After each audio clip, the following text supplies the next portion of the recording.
Yes, fight fans, body and mind sports, my people. You are fully appreciated in this round, my guys, my people. Let's talk Saul Canelo Alvarez versus Terence Bud Crawford, my guys, my people. So, Crawford, as we know, he arrived yesterday in Riyadh, Saudi Arabia, safe and well, nice and early, and well ahead of his presser with Saul Canelo Alvarez today, my guys, today. But this is what I love the most about Crawford. He's got to be the most hardworking athlete in the game. Trust me. Because hardly has he put down his luggage, possibly hasn't settled yet, settled properly yet. And already he has started training at the Mike Tyson Gym in Ryadh, Saudi Arabia. Has already started training, sharpening the tools of his trade, keeping them sharp so when he slices, it cuts and it cuts clean. My guys, my people, Terence Bud Crawford. It's no surprise why he's where he is at now. No surprise at all. 4-division champion, current WBA champion at junior middleweight, undisputed in 2 different weight classes, looking to be undisputed in a 3rd weight class, jumping up 2 weight divisions to meet the king at 168 pounds, Saul Canelo Alvarez, who is the current undisputed champion there and 2 times undisputed in the division. He is also a 4-division champion. So there is a lot of trinkets on the backs of both of these fighters. Real talented fighters, the best in their generation to do it. You know, the best in their generation to do it, my guys, my people. And for me, this is the biggest show in boxing since Mayweather Paquiao, the biggest show. However, in terms of legacy, making a legacy statement, it is bigger. It is bigger by far. Trust me. So it should not be missed. Should not be missed, my guys. Well, Crawford, he did leave a message for his fans.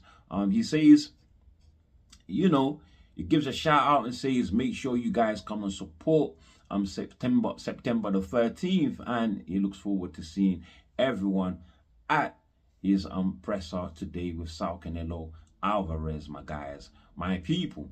And yeah, like I said, September the 13th, not to be missed, my guys, my people. Now, there is a photo on social media circulating. We have Crawford, Canelo, Turki Al-Sheikh, all 3 of those characters there sharing a meal together, my guys, my people. Right, all the fine silverware, fine glassware, all set at the table. So to some people, this may seem a little odd that these 2 fighters are breaking bread. All right, may seem a little odd. But really speaking, these 2 fighters, they don't have any bad blood towards one another. Turki Al-Sheikh, who is a businessman, he thoroughly understands this is business. And so do the 2 fighters who, have great confidence in their skills and talents. And they are looking for those skills and talents to speak for themselves come the fight day. There is no animosity between them. In fact, no trash talk has started ahead of the presser at all, my guys, my people. So these are 2 fighters that have real respect for one another and for themselves, ultimately for themselves, my guys, my people. But for me, this setting of the table is just symbol of what is a symbol of what is to come. Setting the table well, for the quiet before the storm, my guys. When they get to finally fight come September the 13th, which is quite some time away, my guys, my people. But regardless of this setting of the table, I wouldn't be surprised if today's presser gets heated, my guys, my people. And I'm looking forward to it. Let's get it, my guys, my people. Let's go. Now, moving on, let's talk about Catterall, my guys, my people, who in his last bout, that was on the 15th of February, he lost to Arnold Barboza via split decision. And so, he lost on the opportunity to face WBO champion in the junior welterweight division, Teofimo Lopez, my guys, my people. So, Catterall right now has 2 hits on his record, and so he's looking to rebuild afresh in a whole new division, my guys, my people. You know, come the 5th of July, he'll be making his debut at 147 pounds. So that is the welterweight division. He will be fighting Harlem Eubank, right? Catterall right now, who has, well, 31 years old and has a record 30 wins, 2 losses, 0 draws, and 13 coming via KO, my guys, my people. As for Harlem Eubank, also 31 years old, has a record 21 wins, 0 losses, 0 draws, and only 9 coming via KO, my guys, my people. Now, this is what is particularly interesting about Catterall, Harlem Eubank, because the suggestions are that if Catterall manages to beat Harlem Eubank, then there could be possibilities of Catterall and Paquiao in a WBC championship bout, my guys, my people, at 147. That is if Paquiao manages to defeat the odds and beat Marios Barrios, the WBC champion, in the upcoming fight scheduled for the 19th of July, my guys, my people, which is a feat I doubt that Paquiao can manage. I doubt he will beat Marios Barrios. I mean, Paquiao, who is what, 46 years old, has been retired for more than 4 years before taking this opportunity with Marios Barrios. And Paquiao recently just got inducted into the Boxing's International Hall of Fame as a first ballot Hall of Famer. So we're not taking anything away from Paquiao here. He is a great fighter, a legend, right? You know, and once upon a time, a very high performer, but he's a shadow of himself now. And a far cry from his prime. So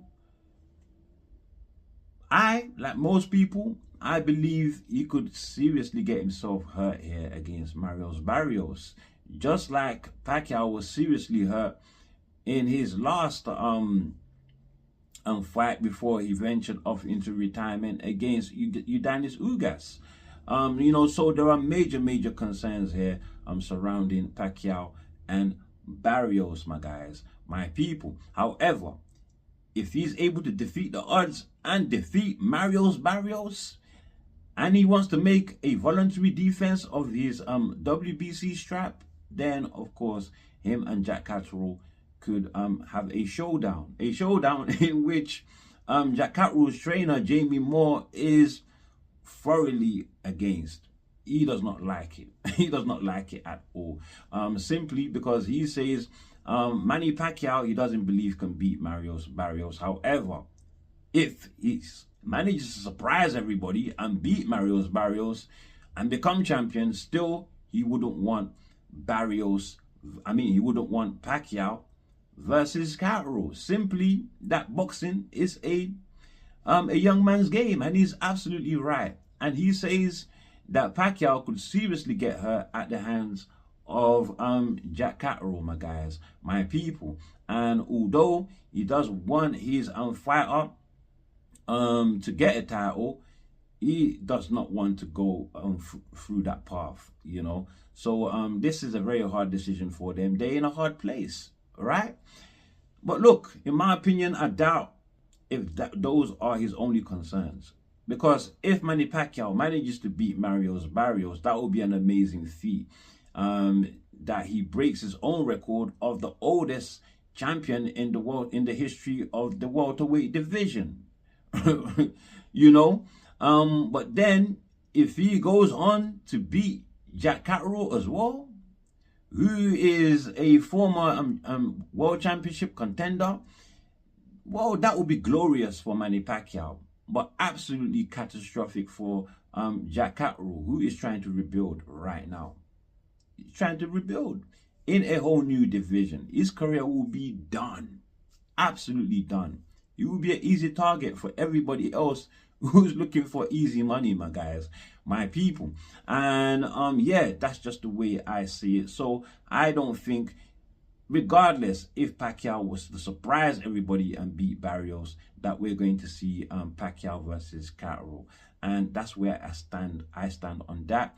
Yeah, with that said, moving forward, my guys. Okay, my people, just before I thought I was done with Manny Pacquiao, then I go and bump into a article by Talk Sports talking about the WBO champion in the 140-pound division. That is Brian Norman, who successfully defended that strap against number 2 contender in Jin Sasaki in Japan, my guys, my people, knocking him out in just 5 rounds with a vicious left hook that had Sasaki being carried out on a stretcher. Now, I am glad to say that Sasaki, he has woken up from that episode. He looks all right, but not functioning right, my guys, my people. He seems he has caught a serious case of amnesia, my guys, which could only mean that his brain has, there's been some damage to his brain. You know, Sasaki, he told the president of his gym that he cannot remember anything that has happened in the past 6 weeks. In fact, he doesn't even remember that the fight with Brian Norman was accepted. He does not even remember a damn thing, my guys, my people. So that goes to conclude, as we always say in the sport of boxing, this is not a game.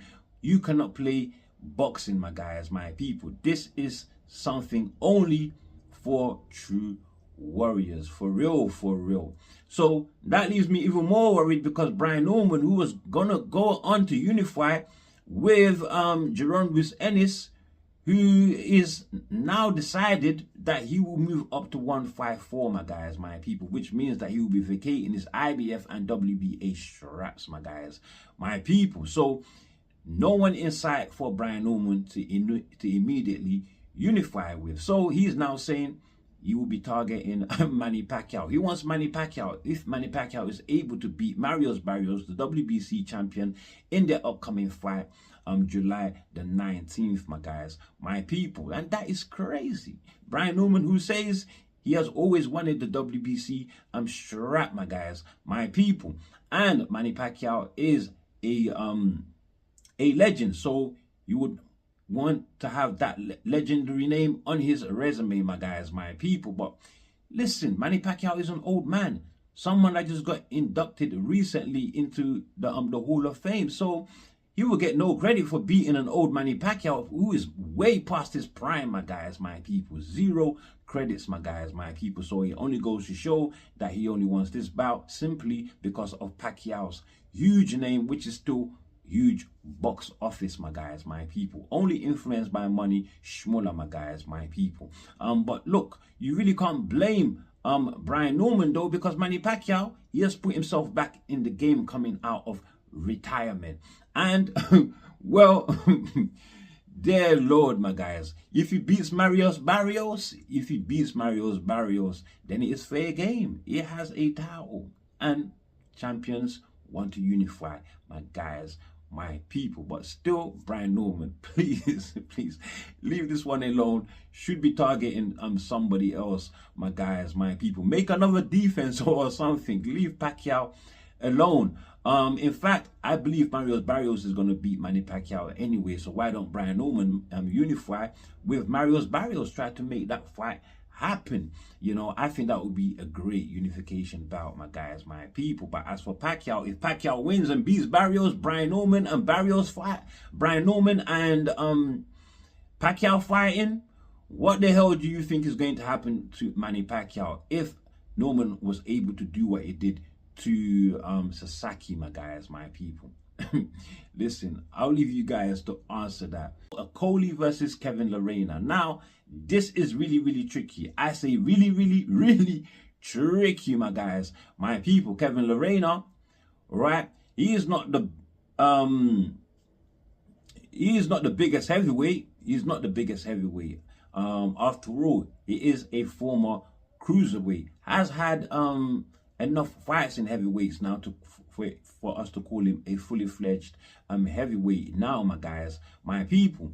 And his record doesn't scream power, power, power. However, you know, the fact that he has knocked down current IBF champion Daniel Dubois 3 times in the first round when they fought, my guys, my people, before Dubois went on to stop Larena in the 3rd round.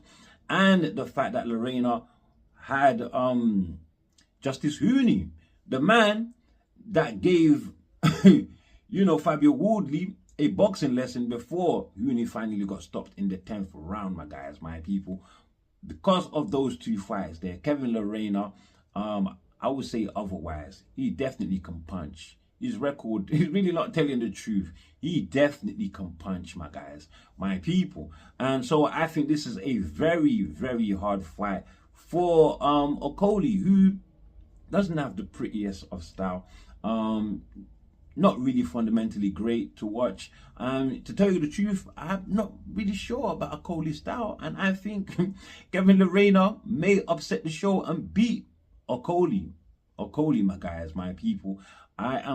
And I feel pretty sure of that.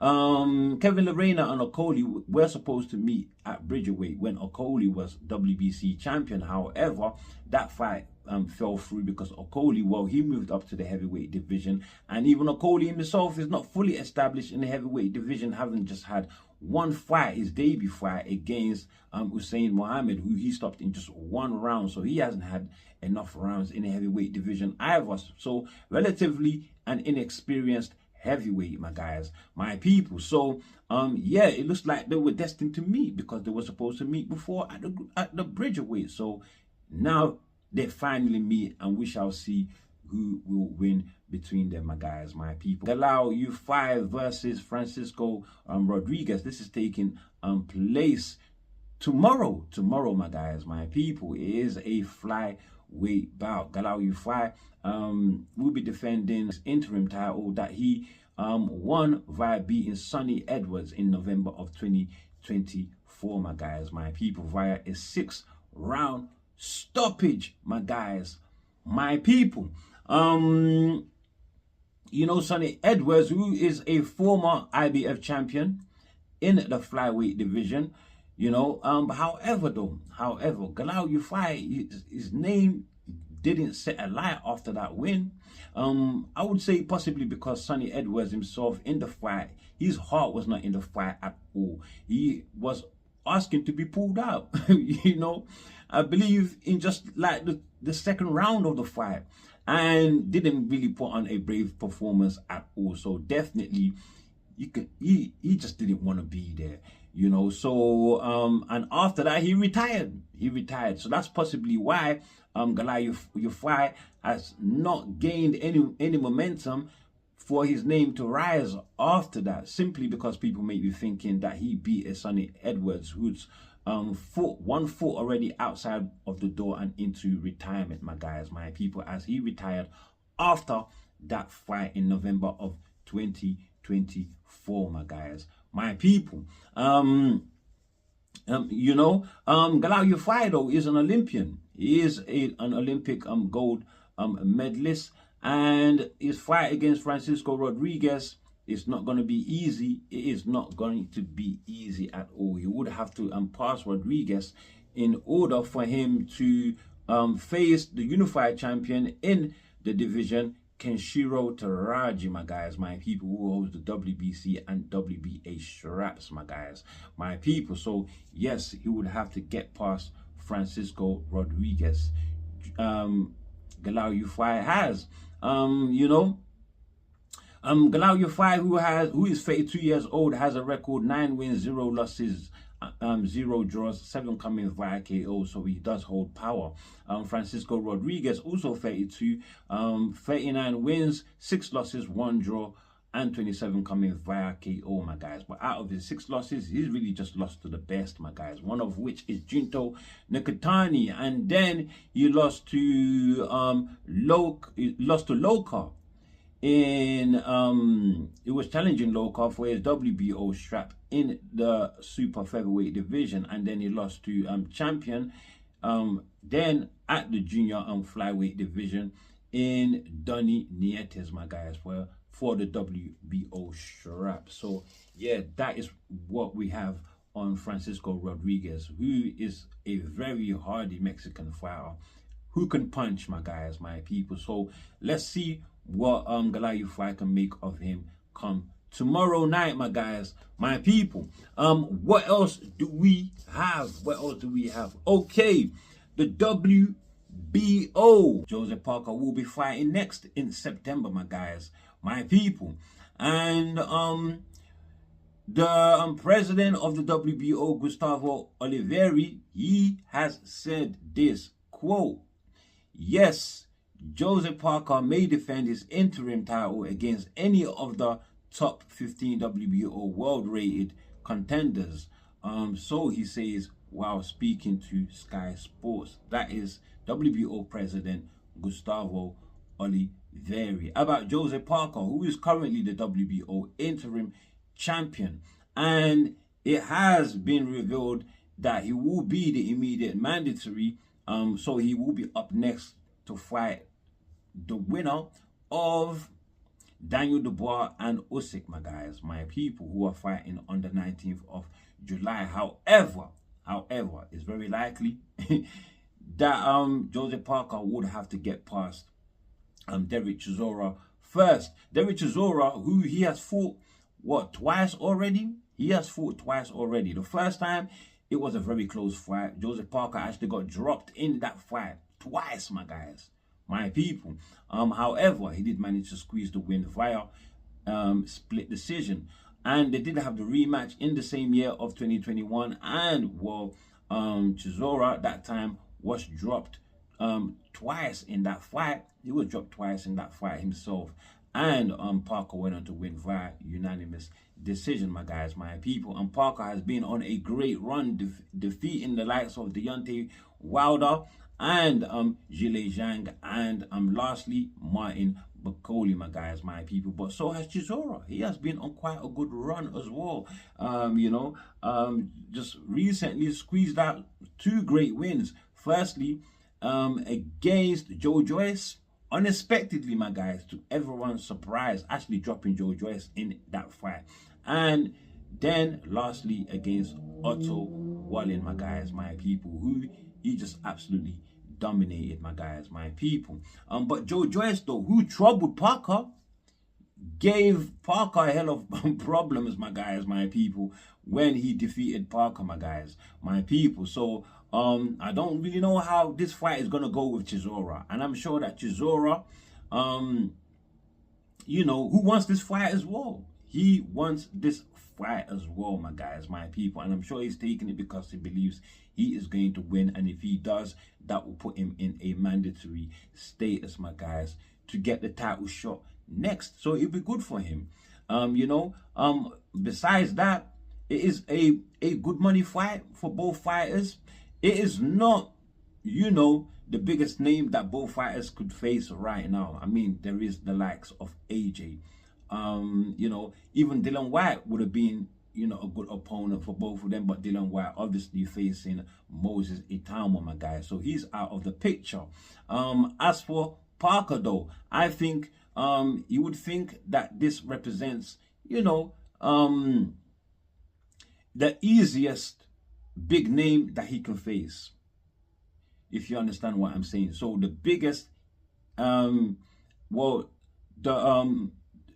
path of least resistance that he can take that still has a big name, where it can be a good money fight, for him, and still be able to retain his WBO status and still go on to face the winner of Daniel Dubois and Usyk, my guys, my people. So yeah, Parker also wants this fight.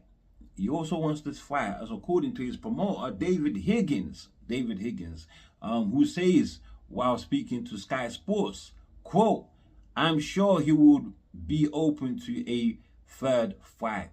Yes, so they definitely want this fight, my guys, my people. And I say, let's get it, my guys, my people. Let's get it. Now, look, my people, I did think that that was all I had. But let me just squeeze one last one in. And that is, of course, Gervonta Tank Davis versus Lamont Roach 2, which is, they're saying it will happen on the 16th of August. The 16th of August. Now, I've checked BoxRec, and that fight there has not been recorded by BoxRec yet. It's not been scheduled in yet. And we know how BoxRec operates. They don't schedule a fight unless it is official, my guys. So we might as well say this fight is not official yet, my guys, my people. And according to Lamont Roach via social media, this is what he says. Quote, laughing, well, before he went on to say this, both fighters have been going back and forth on social media, even threats being sent back and forth, my guys, my people. Mostly on Tank's part, I would have to say. But look, this is what Lamont Roach had to say about this. Laughing my ass off. Buddy knows damn well I don't F around like that. He gassing y'all up just to justify why he ain't signed his part of the deal yet.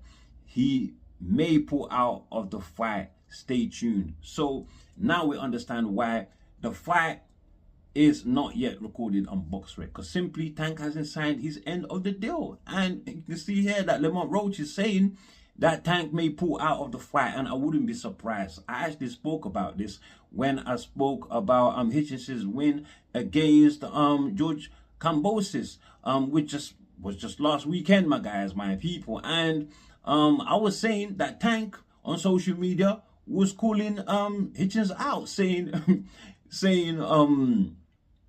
well, when I see you, better be ready, right? And these are fighters in two separate decisions. Hitchens at 140, Gervonta Tank Davis at 135, my guys, my people. So it looks like he's looking for a way out of the Roach fight, you know, because the reason I say that is you're not focused. You're simply not focused on facing Roach in a rematch. I think he believes that he may lose. my guys, my people. But look, fans are truly, had it with Gervonta Tank Davis. Now, Gervonta Tank Davis, who is not giving us the fights we need. Shakur Stevenson avoiding. Devin the Dream Haney avoiding. So he avoided Lomachenko how long? For many, many years, while Loma was in his prime, before him and Loma finally went into conversations that broke down, right? Those negotiations broke down, and now Loma is retired. So we're not going to get that fight, my guys, my people. But now he's looking for every way out of this Roach fight. That is what I believe, my guys, my people. And he really needs to get this done, because this is something that will be a crucial question in his career to answer before he can even go on to fight the likes of Jake Paul, who is planning to fight, bizarrely, Jake Paul, who is a cruiserweight. Come on, my guys, in an exhibition bout. Well, anyway, yeah, that is the situation with Roach and Gervonta Tank Davis too. It may not happen, my guys, my people. But with that said, that's all I have for you on this one. And before you leave, my people, do like, do share, subscribe, of course. Drop your comments below. And as always, stay super, super blessed.